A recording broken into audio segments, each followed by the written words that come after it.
He's 1,000 years ahead of evolution, but to the kids at school, he's just a pale, weird target. You look like some kind of vampire from outer space or something. Born from lightning and hidden his whole life, he finally steps into the real world, only to be mocked, pushed, and bullied. But the moment they go too far, they realize he's nothing like the boy they thought he was. What's going on? What the? A pregnant woman was rushed to the hospital after being struck by lightning. Good, let's go, let's go. We need to go. Sadly, only the baby survived, and he was born an albino. The baby, I'm concerned, might have some abnormalities. When the father came to see the newborn, who was placed in an incubator, a brainwave monitor showed extremely high activity. The man stared at the screen and said, Not my son. Time passed. The unusual child was raised by his grandparents until they passed away. It turned out they had kept the albino boy hidden in the basement. Sheriff Barnum called in child psychologist Jesse Caldwell to investigate. He's scared enough, and I thought maybe you could come down and talk him out of there without us having to go down and drag him out. Neighbors claimed the boy was mentally unstable and strange, and maybe the old couple had a reason for hiding him. The sheriff and Jesse went down to the basement. What's your name? Powder. Eventually, he revealed that his real name was Jeremy Reed. What's your real name, son? Jeremy Reed. The sheriff couldn't take his eyes off this extraordinary young man. Jeremy explained that he could stay outside only as long as the sun wasn't too bright. He's extremely sensitive to light. Did you know they make contact lenses now that can protect your eyes from the sun all the time? Grandpa said they cost too much. Sometimes even sunglasses don't help. Powder never went to school, but he loves to read and has an incredible memory. When Jesse asked him to recall a random page from a book, he repeated it word for word. He knows every book in his large library by heart. You know the whole book? I know them all. Wearing dark glasses and his grandfather's old suit, Powder finally stepped out of the basement.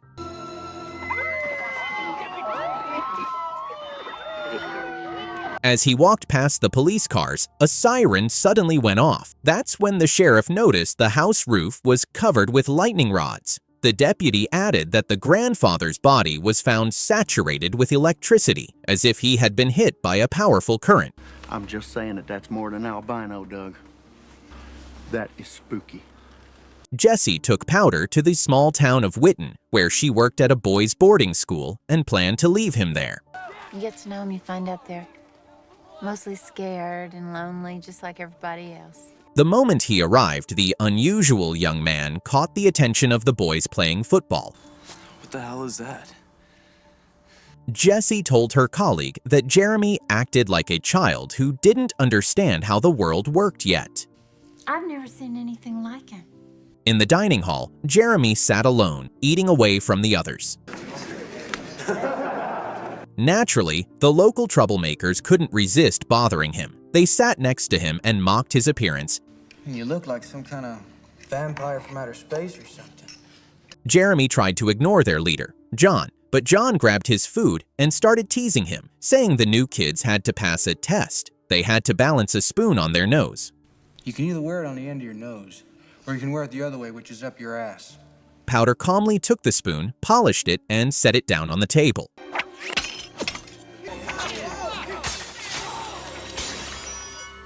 To everyone's shock, the rest of the silverware suddenly became magnetized to it. The entire dining hall froze as they watched in disbelief.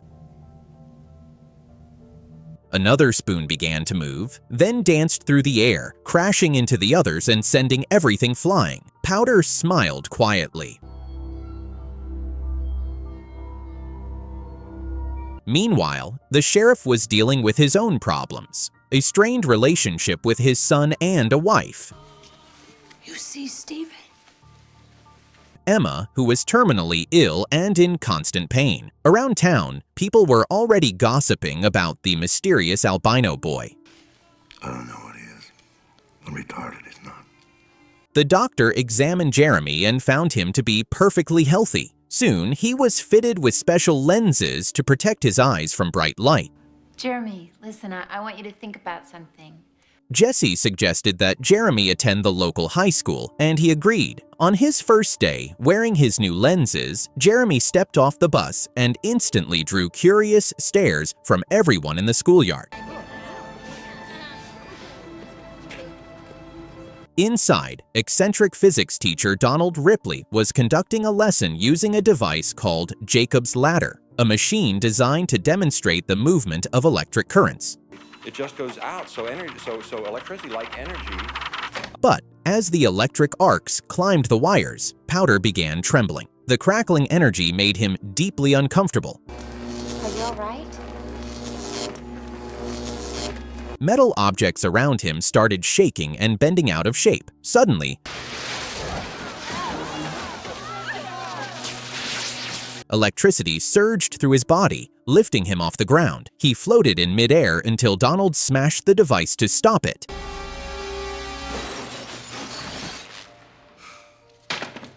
When the teacher touched Jeremy, an electric current shot through his body. Later, reporters crowded the hospital where Jeremy had been taken, but the sheriff refused to let anyone in. For God's sakes, it picked him right out of his seat. Hold it, Doug. Donald tried to visit too, but the doctor reported that Jeremy showed no signs of electrical burns or shock at all.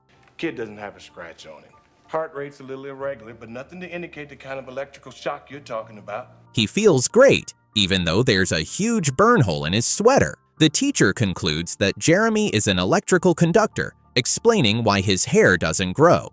You want to know why there isn't a hair on him? Why? Because he is electrolysis.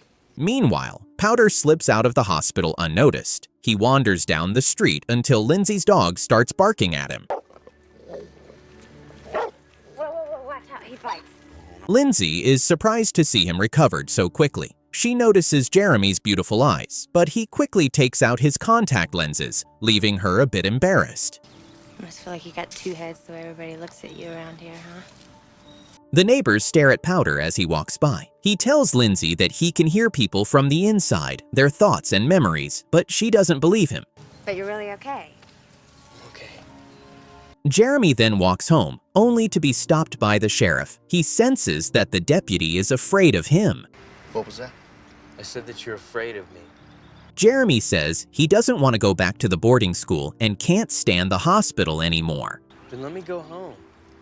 I don't want to go back to that hospital. That place holds his worst memory, his birth. Soon after, a professor from the Department of Education arrives at the boarding school. Please, sit down. Jeremy had taken an IQ test and scored phenomenally high. What's fascinating is that all his knowledge comes from books. Reading and your grandparents are the only ways you've experienced the world? He can't watch TV or be around electronics. No. Technology goes haywire near him, and it even makes him sick. Tests reveal that Jeremy has the highest recorded intelligence in human history. You understand what I'm saying? If you thought I was that advanced, would you ask me if I understood? But he doesn't care. All he wants is to return to the farm. You're here to find out how I cheated. He also knows that the professor secretly thinks he's a fraud and came only to prove it. Angered, Jeremy causes all the nearby technology to short circuit. I'm interested in going home. Later, the boys from the boarding school head out on a hike with the sheriff and his deputy. Powder refuses to go. A thunderstorm comes up. I can feel it inside. He can feel a thunderstorm coming. Lightning killed his mother, and he still remembers it vividly. I remember it. In the forest, all the lizards in the area gather around Jeremy. He senses Mitch and John approaching from behind. Hello, John. Mitch. John is holding a rifle, aimed straight at him. Come on, John! Suddenly, a gunshot echoed through the forest. The deputy had shot a deer. That's a perfect shot. That's a clean kill right to the heart. Y'all see that?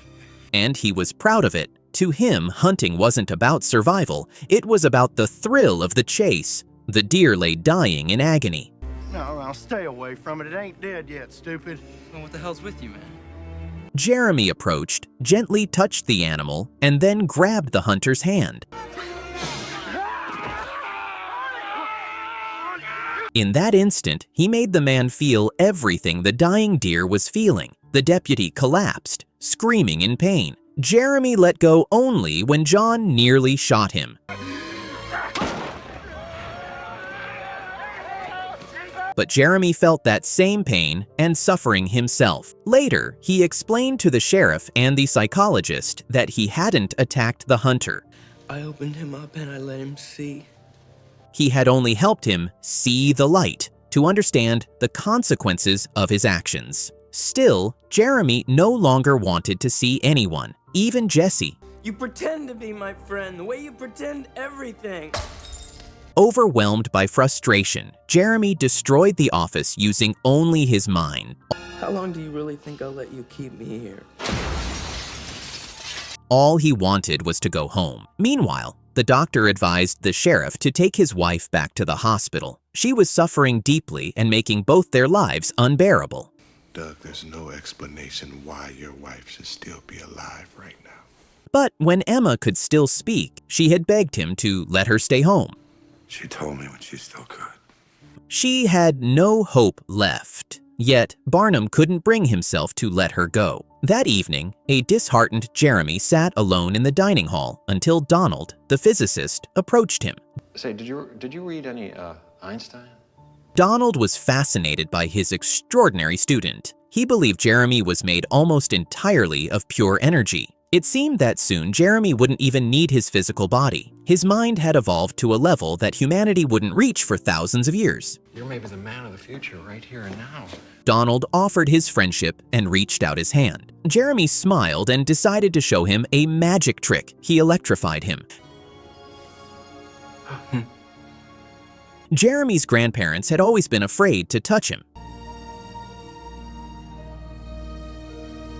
The deputy sheriff, however, had changed completely. He got rid of all the guns in his house. A couple of my deputies told me that Harley Duncan got rid of every goddamn gun in his house.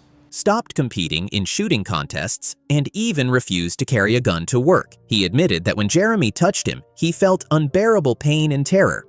It's like I could feel that animal dying. Yet it's like I was a goddamn thing. That night, the sheriff came to Jeremy and asked him to come over to his house.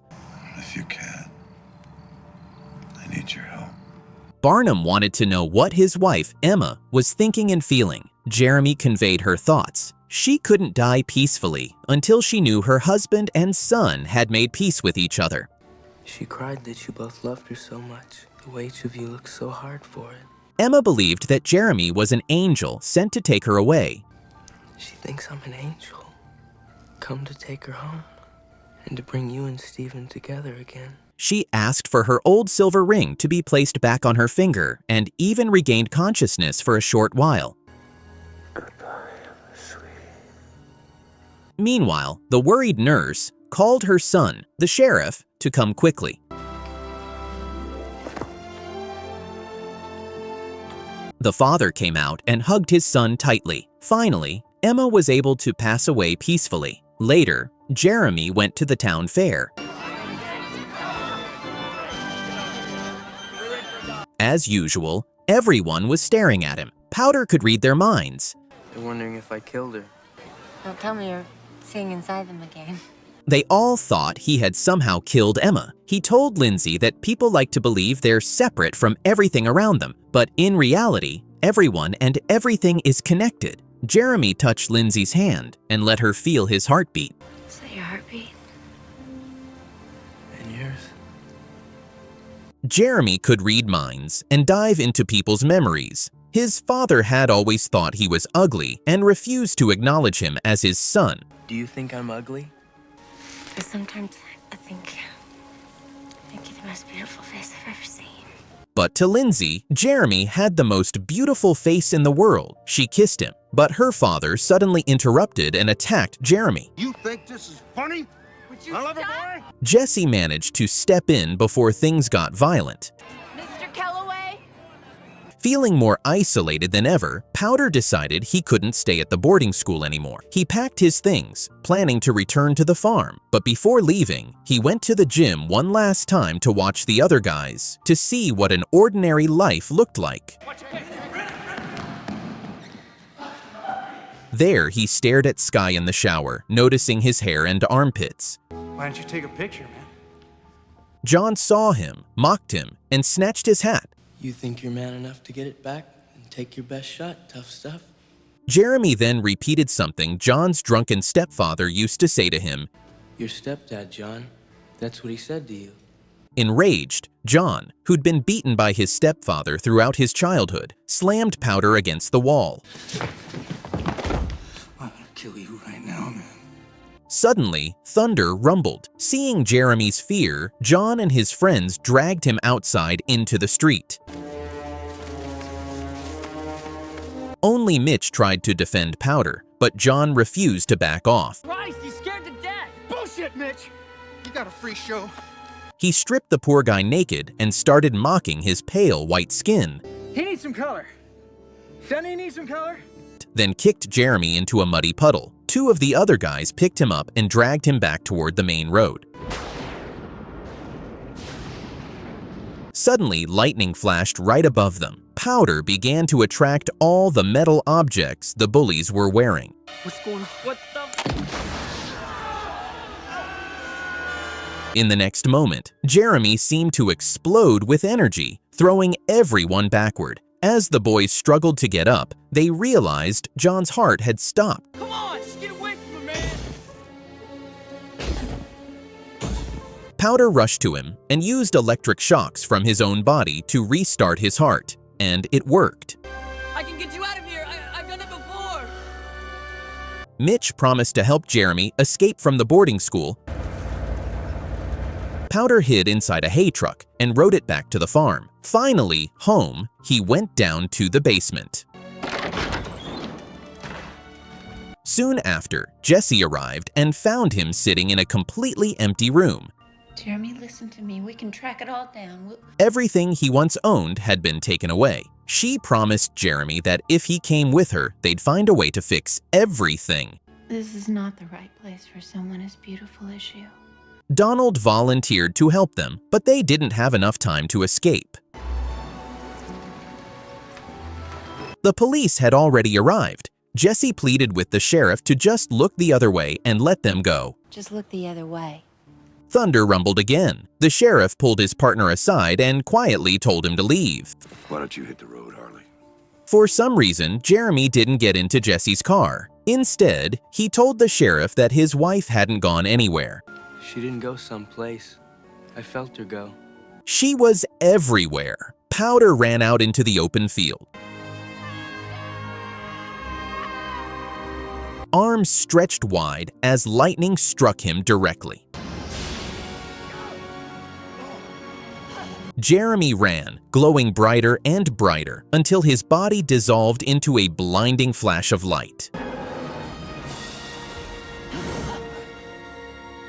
A powerful wave of energy rippled through everyone nearby. Powder had become part of everything. Pure energy that no longer needed a human form. If this story gave you chills or made you think twice about life's mysteries, hit that like button so more people can discover it too. And don't forget to subscribe for more powerful stories like this one.